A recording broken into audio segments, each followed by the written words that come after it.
జగన్ మీద రాళ్ళ దాడి అనేది ఎలా చూస్తున్నారు? ఇది ఖచ్చితంగా పెరిగిపోయిన చర్య అండి. అది విజయవాడ కంబాళ్ళకి మెయిన్ ప్లేస్ అండి. అది దాన్ని చూసుకుని వాళ్ళు రెచ్చిపోతా ఉన్నారు. ఇది పేద ప్రజల మీద దాడి. ఎందుకు చెప్తున్నా ఆ మాట చెప్తున్నాం అంటే, జగన్మోహన్ రెడ్డి గారు నిరుపేదల కోసం, బిలో మిడిల్ క్లాస్ కోసమే ఆయన తాపత్రయం. ఈరోజు అమ్మఒడి కానివ్వండి, ఇంగ్లీష్ మీడియం స్కూల్స్ కానివ్వండి, లేకపోతే మన సచివాలయాలు కానివ్వండి, మన వాలంటీర్లు కానివ్వండి, లేకపోతే సచివాలయ ఉద్యోగాలు కానీ, ఇవన్నీ తట్టుకోలేక జగన్మోహన్ రెడ్డి గారికి వాళ్ళకి అర్థమైపోయింది, రేపు 2024లో రేపు జరగబోయే ఎన్నికల్లో ఓడిపోతారు, పక్కా ఓడిపోతారు. వీళ్ళు చంద్రబాబు నాయుడు బీజేపీతో కలిసి వచ్చినా కూడా పవన్ కళ్యాణ్తో 6%, 3% ఉన్న ఓట్లు కలుపుకొని కూడా గెలుద్దాం అనుకుంటున్నాడు. అది అయ్యే పని కాదు. ఎందుకంటే పేద ప్రజల్లో జగన్మోహన్ రెడ్డి గారు ముద్ర వేసుకున్నారు. ఈరోజు మధ్యతరగతి ప్రజల్లో కూడా ఆయన ముద్ర వేసుకున్నారు. కష్టం సార్. వాళ్ళు అంటే కుట్రలు పడుతున్నారు, బెదిరిద్దాం అనుకుంటున్నారు. కేడర్ని ఏమో వాళ్ళు చెప్తాను, మీసం వెళ్ళి బెల్లిసి చెప్తున్నాను సార్, పచ్చ బ్యాచ్కి చెప్తున్నావు. మీరు మమ్మల్ని, జగన్మోహన్ రెడ్డి గారి అభిమానుల్ని, సామాన్యుల్ని, వృద్ధుల్ని మీరు బెదిరిపోయే మనుషులు కాదు. ఈవెన్ వాలంటీర్లు రాజీనామా చేస్తా ఉన్నారు. మీరు ఇప్పుడు 5,000 ఇస్తారా? ఎక్కడ ఇస్తారు? 5,000కే దుర్మార్గులను ఆడపిల్లలు ఎత్తుకుపోతా ఉన్నారని స్టేట్మెంట్ ఇస్తున్న చంద్రబాబు నాయుడు ఈరోజు 10,000 ఎలా ఇస్తున్నారండి? అంటే మనం నిజంగా అదే మాట అంటే మన మేనిఫెస్టో ఎందుకు తీసుకున్నాడు? 2014 మేనిఫెస్టో ఎందుకు తీసాడు చంద్రబాబు నాయుడు? ఈ రాళ్ళదాడి ఎవరు చేశారంటారు? ఎందుకు చేశారంట? పక్కా తెలుగుదేశం సార్, పక్కా తెలుగుదేశం. అందులో అదో డౌటే లేదు. ఎందుకంటే విజయవాడ వాళ్ళకి అడ్డా సార్. అది వాళ్ళకి అడ్డా. ఇది ఏంటంటే రోజు రోజుకి జగన్మోహన్ రెడ్డి గారి ప్రజాదరణ పెరుగుతుంది. ఈ ప్రజాదరణ తట్టుకోలేక ఒక దుర్మార్గం అంటే రేపు మళ్ళీ జగన్మోహన్ రెడ్డి సీఎం అయిపోతారు. సీఎం అయిపోతే వీళ్ళు కక్కులు కక్కే ఛాన్స్ లేదు ఇక. అందుకని ఈ విధంగా తీర్చుకుంటున్నారన్నమాట.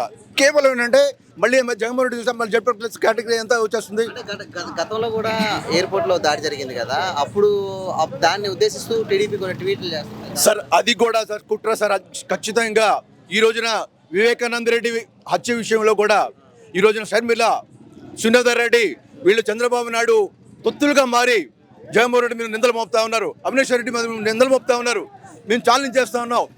ఇప్పుడు మేనత్ గారు అడుగుతున్నారు, విమలారెడ్డి గారు, వాడు సమాధానం చెప్పండి షర్మిల గారిని.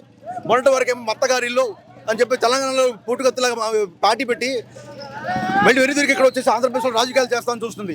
కేవలం చంద్రబాబు నాయుడు అమ్ముడిపోయింది షర్మిల. ఖచ్చితంగా చంద్రబాబు నాయుడు సార్. చంద్రబాబు నాయుడు కుట్రలు, పవన్ కళ్యాణ్ తీసుకొచ్చిన, బీజేపీని తీసుకొచ్చిన ఏంటంటే గెలవాలనుకుంటున్నాడు, కుట్రలతో గెలవాలనుకుంటున్నాడు. అతనికి ఆయనకి అవసరం అంటారు సార్. ఖచ్చితంగా అతను రాజకీయంలో ఎలాగొచ్చాడు? మామను వెన్నుపోటు పొడిచొచ్చాడు. అది చరిత్ర అందరికీ తెలుసు. మామను వెన్నుపోటు వచ్చిన వ్యక్తికి సార్ పేద ప్రజలకు ఏం చేశారు సార్ దుర్మార్గుడు? కేవలం ఏం సార్, జగన్మోహన్ రెడ్డికి వచ్చిన రోజు రోజుకి పెరుగుతున్న ఆదరణని చూసి తట్టుకోలేక ఈ విధంగా కక్ష తీర్చుకునే కార్యక్రమం సార్ ఇది. బెదిరిస్తా అంటే ఇవి ఏంటంటే మొన్న కోడికత్తి, లాస్ట్ టైం కోడికత్తిలాగా దీన్ని ఎంత పోయి అంటే మన కోడికత్తి చేసి డ్రామాలు ఆడారని చెప్పేసి తప్పించుకోవడానికి, అది ఒక సాకుగా చూపించి తప్పించుకోవడానికి ట్రై చేస్తూ ఉన్నారు. చెప్తున్నాం, ఛాలెంజ్ చేస్తున్నాం పచ్చ మీడియాకి, పవన్ కళ్యాణ్ కూడా. రే పిచ్చ పవన్ కళ్యాణ్ చెప్తున్నా, నా 4 అడుగులు నడవలేదు నీకెంత రాజకీయాలు? తాడదిస్తావు నా రే పవన్ కళ్యాణ్ గారే. సొంత ఊరుందిరా, సొంత నియోజకవర్గం ఉందిరా నీకు. అసలు జగన్ రోడ్డుకి పులివెందులు ఉంది, నువ్వు చెప్పగలవా? చంద్రబాబుకి ఏదో గొప్ప ఏదో చెప్పుకుంటున్నాడు. చంద్రబాబు నాయుడు కూడా మారాడు. నీకు ఒక నియోజకవర్గం ఉందా? నీ సొంత నియోజకవర్గం. గాజువాక ఓడిపోయా ఏం చేసావు? భీమవరంలో ఓడిపోయి ఏం చెప్పావు? నేను ఓడిపోయినా ఈ ప్రజల చోట ఉంటాను, నేను వెనక్కి తిరగనన్నావు. మళ్ళీ ఎలక్షన్ల వరకు గాజువాక కానీ భీమవరం కనబడవా? ఈరోజు పిఠాపురం ఎన్నుకున్నావు కేవలం కాపు సామాజిక వర్గం ఓట్ల కోసం. నిజంగా సిగ్గుందా? మీ అన్నను ఓడిపించారు కాపులు, ఎందుకని మీకు విశ్వాసం లేదు.